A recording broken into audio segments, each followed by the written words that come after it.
कुछ दिनों के बाद गोरा कुम्हार के यहाँ एक पुत्र हुआ। गोरा कुम्हार ने उस बच्चे का नाम रखा है विट्ठल। मेरा तो विट्ठल है। वो देखिए जो भक्त होता है ना, वो बच्चे में भी भगवान को ही देखता है। हम ये नहीं कहते कि तुम बच्चों से प्यार ना किया करो, अरे बच्चों को ही भगवान मानकर प्यार किया करो। ये भगवान है, वो प्यार करते भगवान जानकर। एक दिन गोरा कुम्हार घड़ा बनाते थे, तो घड़ा बनाने के पहले ना माटी को रौंदना पड़ता है। माटी को एक गड्ढे में भर के उसको पांव से कचरना पड़ता है, रौंदना बोलते हैं। माटी कहे कुम्हार से, तू क्या रौंदे मोही, एक दिन ऐसा आएगा मैं रौंदूंगी तो ही। ये दोहा है, ये रौंदना है मतलब पांव से कचरना। तो कुम्हार जो गोरा कुम्हार थे वो मिट्टी रौंदा करते थे, और मिट्टी रौंदते रौंदते विट्ठल विट्ठल, वो विट्ठल विट्ठल जपते और मिट्टी भी रौंदते, मतलब मिट्टी रौंदना भी हो गया और भगवान का भजन भी। वो काम करते हुए विट्ठल को याद करते थे। ऐसे गोरा कुम्हार थे। उनका बच्चा अब थोड़ा बड़ा हुआ, घुटनों के बल चलता, और घुटनों के बल चल चल माँ के पास तो पिता के पास जाता। एक दिन गोरा कुम्हार की पत्नी ने कहा, सुनो जी, आप विट्ठल विट्ठल जपते हैं, अच्छा है, जरा अपने विट्ठल को भी तो याद किया करो। ये भी तो तुम्हारा ही बच्चा है, इसे प्यार किया करो। तुम इसे देखते भी नहीं हो, दिन भर विट्ठल विट्ठल विट्ठल विट्ठल जपते रहते हो। अरे ये भी तो तुम्हारा ही बेटा है। अच्छा भाग्यवान, गुस्सा ना हो, बोल क्या चाहती है। अच्छा हम पानी लेने जा रहे हैं कुएं में, जरा ये सोया है देखते रहना, उठेगा तो रोएगा, जरा उठे तो ध्यान देना, हम पानी भरने जा रही हैं कुएं पर। ये कहकर वो पत्नी चली गई कुएं में पानी भरने, और गोरा कुम्हार सोचा कि बेटा तो सो रहा है, तो ये माटी रौंदने लगा। और माटी रौंद रहा है, गोरा कुम्हार रौंद रहे हैं। उसी क्षण भगवान का ऐसा ध्यान लगा, वो माटी रौंद रहे हैं और विट्ठल विट्ठल विट्ठल विट्ठल, भगवान से मन लग गया, भगवान का ध्यान आ गया, भगवान हृदय में प्रकट हो गए, और वो विट्ठल विट्ठल जपने में ध्यान मस्त हो गया, ध्यान मग्न हो गए, और वो जाप करने लगे। तभी उनका नन्हा सा बेटा उठा, और उठकर, बच्चे कई बार उठकर रोते हैं तो कई बार उठकर रोते नहीं, उठकर खेलने लगते हैं। तो वो जो विट्ठल नाम का बच्चा था वो भी उठा, चारों तरफ देखा, माँ कहाँ है, माँ तो नजर नहीं आई, उसका पिता नजर आ गया। तो वह बच्चा घुटनों के बल चलता चलता वह मिट्टी की तरफ बढ़ने लगा, और गोरा कुम्हार तो ध्यान मग्न थे, विट्ठल विट्ठल जप रहे हैं और माटी रौंद रहे, आंख बंद है, आंखों से अश्रु गिर रहे हैं। वो प्रेम था भगवान के प्रति, भगवान से मन लग गया, भगवान हृदय में दर्शन दे रहे हैं। और छोटा सा बच्चा घुटनों के बल आया और पिता की ओर बढ़ा। अरे बच्चों को क्या पता कि ये गड्ढा है कि क्या, वो बढ़ा और वो बच्चा नन्हा सा उस मिट्टी में गिर गया। वो रोने लगा, पर चूंकि विट्ठल का चिंतन करते करते गोरा कुम्हार का ध्यान लगा था, और ये मिट्टी रौंदते रौंदते बच्चे के पास आए और इनका पांव बच्चे के सिर में रखा, और बच्चे का सिर मिट्टी के अंदर चला गया। और ये ध्यान मग्न थे, ना बच्चे का रोना सुनाई पड़ा, ना चीखना सुनाई पड़ा, ना चिल्लाना सुनाई पड़ा, बस विट्ठल विट्ठल ध्यान मग्न थे गोरा कुम्हार। फिर दूसरा चक्कर लगा के आए तो बच्चे की छाती में पांव पड़ा, और छाती भी जमीन में धंस गई और मिट्टी में धंस गई। फिर तीसरा चक्कर आया तो पांव में पांव रख दिया, बच्चे के पांव भी मिट्टी के अंदर बच्चा चला गया। मिट्टी की घुटन के कारण बच्चा मर गया। और जब वो बच्चा मरा, और ये फिर भी अभी ध्यान मग्न है, विट्ठल विट्ठल विट्ठल, यह ध्यान लगा हुआ है, भगवान के चिंतन में खोए हैं, डूबे हैं। तभी पत्नी पानी भरकर आई, देखती है, विट्ठल बेटा कहाँ हो? यहां वहां देखा, बिस्तर पे नहीं, कमरे में नहीं, यहां वहां। ध्यान से देखा तो बच्चे का कोई कपड़ा उस गड्ढे में दिखाई पड़ा। पास जाकर देखा तो बच्चा मिट्टी में था। उस मां ने बच्चे को उठाया और गोरा कुम्हार से कहा, अरे आपने बच्चे की जान ले ली। पत्नी ने ये कहा तो भी गोरा कुम्हार की समाधि नहीं खुली। देखो कितना बड़ा योगी है, चलते चलते समाधि लगी है। पत्नी ने जोर का धक्का मारा, तब जाके कुम्हार का ध्यान भंग हुआ। अरे तुम कब आई, क्या हुआ? पत्नी रो रही है और लेकर बच्चे को देखती है, बच्चा बिल्कुल मरा हुआ, पूरा शरीर मिट्टी से भीगा है। अरे क्या हुआ इसे? लेकर गोरा कुम्हार ने, रोती हुई मां बोली, जान ले ली आपने बच्चे की। अरे क्या बिगाड़ा था इस नन्हे से बच्चे ने? कौन सी दुश्मनी थी? मार डाला अपने ही बच्चे को। जमाना तुम्हें हत्यारा कहेगा। ऐसा बाप था जिसने बेटे को मिट्टी में रौंद कर मार डाला। मां रोने लगी, छाती पीटने लगी, हत्यारा, मेरे हत्यारे हो आप, जिसने मेरे पुत्र को मार दिया। अब तो गोरा कुम्हार ने देखा बच्चा सचमुच मरा था। तब गोरा कुम्हार ने हाथ जोड़ा, हे विठ्ठल, मुझे इस बात का बिल्कुल दुख नहीं है कि बच्चा मर गया, क्योंकि मैं जानता हूं कि दिया तूने था और लिया भी तूने। तेरी मर्जी के बिना कुछ नहीं। पर नाथ, एक छोटी सी प्रार्थना, यदि ये बच्चा मर गया ना, तो भले इसकी मृत्यु से मरा है, पर जमाना तो मुझे ही हत्यारा कहेगा। इसलिए हे विठ्ठल, तेरा भक्त क्या हत्यारा हो सकता है? क्या तू अपने भक्त के माथे पर ये कलंक लगने देगा? हे विठ्ठल, मुझे इस बात का दुख नहीं है कि बेटा मर गया, दुख इस बात का है कि तेरे भक्त के माथे पे कलंक लग जाएगा। हे विठ्ठल, इस बच्चे की जिंदगी इसे वापस दे दो। हे विठ्ठल, इस बच्चे की जिंदगी इसे वापस दे दो। मैं इस कलंक को माथे पे रखकर जी नहीं पाऊंगा। मुझे पता ही नहीं कि ये बच्चा कब आया, कब मेरे पांव के नीचे आ गया। मैं तो आपके चरणों में था नाथ, मैं तो आपके ध्यान में था। हे नाथ, अब आप ही रक्षा कीजिए। जब विठ्ठल विठ्ठल कह के पुकारा, गोरा कुम्हार ने आंखों से अश्रु निकलने लगे। तब स्वयं विठ्ठल भगवान प्रकट हो गए। वाह वाह वाह, धन्य हो गोरा कुम्हार, धन्य हो। युग बदल जाएंगे, सदियां गुजर जाएंगी, पर तुम्हारी भक्ति को लोग याद करेंगे। भगवत कृपा हुई, मरा हुआ विठ्ठल, मरा हुआ बच्चा तुरंत खिलखिला के हंसने लगा। भगवान की कृपा है, भगवान क्या नहीं कर सकते।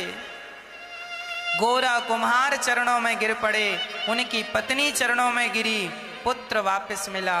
भगवान ने कहा, जाओ, मैं अपने भक्त के माथे पे कभी कलंक नहीं लगने देता। सच कहता हूं मेरी माँ, यदि आपका प्रेम भगवान के चरणों में है तो ईश्वर कभी आपको कलंकित नहीं करेंगे। विश्वास रखिएगा। यदि विश्वास है तो आपका बाल भी बांका नहीं होगा। भगवान बहुत प्यार करते हैं अपने भक्त से। जब कुम्हार के द्वारा बिल्ली के बच्चे सलामत निकले, तब प्रहलाद को विश्वास हो गया कि जिस भगवान की कृपा से आग ने बिल्ली के बच्चे को बचाया, भगवान की कृपा से बिल्ली के बच्चे आग से मरे नहीं, वही भगवान मेरे रक्षक हैं। उसके बाद तो प्रहलाद पर पिता ने लाखों अत्याचार किए, पर प्रहलाद का विश्वास हिला नहीं, प्रहलाद जी का विश्वास टूटा नहीं। और जब विश्वास नहीं टूटता तो भगवान सदा भक्त के सहायक होते हैं। बरसात का समय था। एक साधु बरसात में नाचते कूदते मस्ती से अपने भगवान का नाम जप रहे थे। श्री कृष्ण श्री कृष्ण श्री कृष्ण श्री कृष्ण। रास्ते से जा रहे थे, तभी जलेबियों की दुकान दिखाई पड़ी। जलेबी गर्मा गर्म निकल रही थी। महात्मा ने देखा, वाह जलेबी बढ़िया है, पर कोई पैसा धेला था नहीं। देख रहे थे जलेबी की तरफ, और उच्च कोटि के संत थे, फक्कड़। दुकानदार को लगा कि ये साधु जी को लगता जलेबी चाहिए, तो दुकानदार बड़ा धार्मिक था। उसने बुलाया, बाबा जी आओ जलेबी खाओ। बाबा जी बड़े प्रसन्न हुआ, जलेबी खाऊंगा। भगवान ने जलेबी खिलाई है। चल पड़े। सड़क से इस पार से उस पार जा रहे थे। वो बाबा जी मस्त, पानी बरस रहा था, सड़क में भी गड्ढे थे, पानी भरा था, तो गड्ढों में उछल उछल के जा रहे थे बच्चों की तरह। बच्चे जहां गड्ढे में पानी होते ना, उछलते उस पर, तो बाबा जी भी उछलते। बाबा संत हैं, मस्त हैं, मस्ती में। तभी वहां से एक पुरुष अपनी सुंदर सी पत्नी को लेकर जा रहा था, और बाबा जी उसी समय गड्ढे पर कूद पड़े, तो गड्ढे का कीचड़ उसकी पत्नी की साड़ी में गया, और साड़ी गंदी। अब पुरुष ने देखा मेरी पत्नी की साड़ी गंदी से बाबा ने कर दी। तुरंत वो गाड़ी से उतरा और बाबा जी के पास आया। अंधा हो गया है, देख के नहीं चलता, और जोर का एक तमाचा गाल में जमा दिया बाबा जी के। और बाबा जी तो जमीन पर गिर पड़े। पत्नी ने रोका, मत मारो, महात्मा है, साधु है, और कीचड़ गिर गया तो क्या हुआ, बारिश है, हम साफ कर लेंगे कोई। पति ने फिर भी जड़ ही दिया एक जबरदस्त। चला गया। महात्मा जी बोले, वाह रे विधाता, गर्मा गर्म जलेबी की चाहत रखी तो गर्मा गर्म तमाचा मिल गया। चल तेरी मर्जी यदि इसमें है, मेरी भी मर्जी है, कोई बात नहीं। महात्मा जी को लगा कोई बात नहीं, भगवान को छोड़कर सामान्य इच्छाएं रखना भी बुरा पाप है। अब मुझे दंड मिला, अच्छा है, भगवान सबका भला करे। बाबा संत थे, उच्च कोटि के। वो किसी पर ये नहीं कि तुमने मारा है, भगवान से प्रार्थना, ईश्वर सबको सद्बुद्धि दे, किसी का बुरा ना हो। वो महात्मा जी चल पड़े। अच्छा, महात्मा जी भी उसी रास्ते चल पड़े जिस रास्ते वो पत्नी और पति गए। उसका पति घर पहुंचा और सीढ़ियों से चढ़कर ऊपर जा रहा था, तभी उसका पैर फिसल गया। उस पुरुष का जिसने बाबा जी को एक थप्पड़ जड़ा था, उसने पांव फिसला, वो सीढ़ियों से नीचे गिरा और उसका सिर फूट गया और उसकी अंतिम सांसें चलने लगी। अब उसकी पत्नी समझ गई, लगता है बाबा जी को इन्होंने मारा, उसी का दंड उन्होंने श्राप दे दिया। गांव मोहल्ले के लोग इकट्ठे हो गए, लगता है बाबा जी ने श्राप दिया। गांव वाले बोले, कौन बाबा है बताओ। तभी वो बाबा जी चले आ रहे थे फिर कूदते हुए। गांव वालों ने पकड़ लिया, ये बाबा तो नहीं है। हाँ यही है। गांव वालों ने फिर मारना शुरू किया। बाबा जी ने रोका, अरे भाई पहले ये तो बताओ हमें मार क्यों रहे हो, हमने अपराध क्या किया। बोले, तुमने इसे मार डाला। हमने मारा ना, हमने नहीं मारा। बोले, किसने मारा। बोले, उस महिला से कहा, सुन तेरी साड़ी में जरा सा मैंने कीचड़ क्या उछाल दिया, तेरा यार बिगड़ गया और मुझे एक थप्पड़ जमाया, तो जरा से कीचड़ में यदि तेरा यार बिगड़ सकता है तो मुझे थप्पड़ मारा तो क्या मेरा यार ना बिगड़ा होगा। मेरा भी यार वो है और वही हिसाब किताब करता है। इसलिए कहता हूं, भक्तों को ना सताना। ईश्वर के यार भक्त हैं और भक्तों का यार भगवान है।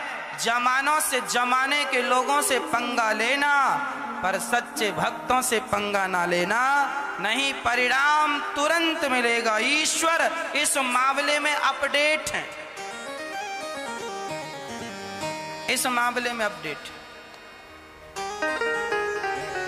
मेरा भी यार है, ये कह के महात्मा जी मस्ती से चले गए। मैं किसी को श्राप नहीं देता, हर व्यक्ति अपने कर्मों का दंड पाता है, इसलिए सबका भला करना, किसी का बुरा ना करना। छोटे छोटे अपराध किसी से हो जाएं तो छोटे छोटे अपराधों को क्षमा करना सीखो। यदि तुमने क्षमा नहीं किया तो तुम्हें भी फिर कोई क्षमा नहीं करेगा। इसलिए क्षमा बड़न को चाहिए, छोटन कूत पात, पर का हरि को घट गयो जो भृगुमारी लात। प्रहलाद पर अत्याचार हुआ, प्रहलाद ने कोई उत्तर नहीं दिया। होलिका गोद में लेकर बैठ गई और प्रहलाद को जलाने के लिए, पर प्रहलाद को होलिका आग जला ना सकी। जो भरोसे भगवान के हैं उन्हें आग भी नहीं जला सकती। पहाड़ से फेंका गया, सर्पों के बीच में रखा गया। पढ़ने के लिए गए संडा मर्क के यहाँ और पढ़कर आए। प्रहलाद से कहा हिरण्यकश्यपु ने, बेटा बताओ तुमने क्या पढ़ा है? प्रहलाद जी ने कह दिया, श्रवणम कीर्तनम विष्णु स्मरणम पाद सेवनम अर्चनम वंदनम दास्यम सख्यमात्मनिवेदनम।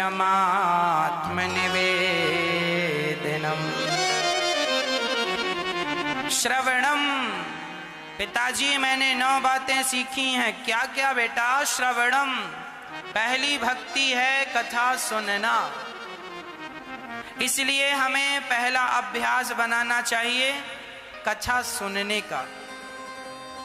कथा सुनोगे तो विश्वास से कहता हूं जीवन में बदलाव जरूर होगा। ये कथा की महिमा। श्रवणम, भगवान की दूसरी भक्ति है कीर्तनम, ज्यादा से ज्यादा कीर्तन किया करो। श्रवणम कीर्तनम, ज्यादा से ज्यादा। कल ही हमने आपको बताया कीर्तन करना चाहिए, घर का वातावरण शुद्ध होता है। आप रोज आधा घंटा, 15 मिनट, 1 घंटा, जो भी समय निकले कीर्तन करो। श्रवणम कीर्तनम स्मरणम। आप लोग भगवान का स्मरण करते हैं कि नहीं? मैया जी, ओ मैया, पड़ोसन का स्मरण कर रही हो? भगवान का करना है। अच्छा, स्मरण भगवान का होना चाहिए। आप लोग स्मरण करते हैं भगवान का? स्मरण कैसे? ये स्मरण क्या है और कैसे होता? हम आपको विस्तार से बताएंगे स्मरण कैसा होता है, जरा ध्यान से सुनो। स्मरण, अच्छा मैं आपकी बात करता हूं। जब आपका विवाह हुआ था तो आप ससुराल गई थी, फिर आपके ससुराल में 4 दिन बाद या 1 हफ्ते बाद या 15 दिन बाद या महीने भर बाद आपके भैया या आपके कोई अपने आपको ससुराल से लेने के लिए आए थे कि नहीं? आपका भाई लेके मायके आ गया पियर। जब आप मायके आई, शादी के बाद पति के साथ आपने कुछ समय गुजारा, तो जब आप अपने मायके वापस आई तो आपको काम जब आप करती हैं अपने माँ के घर मायके में, झाड़ू पोंछा बर्तन रोटी जो भी काम, पर काम करते हुए ना याद किसी की आती है। क्या आप बता सकते हैं वो किसकी याद ज्यादा आ रही थी उस समय? किसकी? आप अपना अनुभव बताओ, आपके साथ जब ये हुआ था तो आपको किसकी याद आई थी? कौन याद आता है? कौन याद आया था? सास? फिर जेठानी?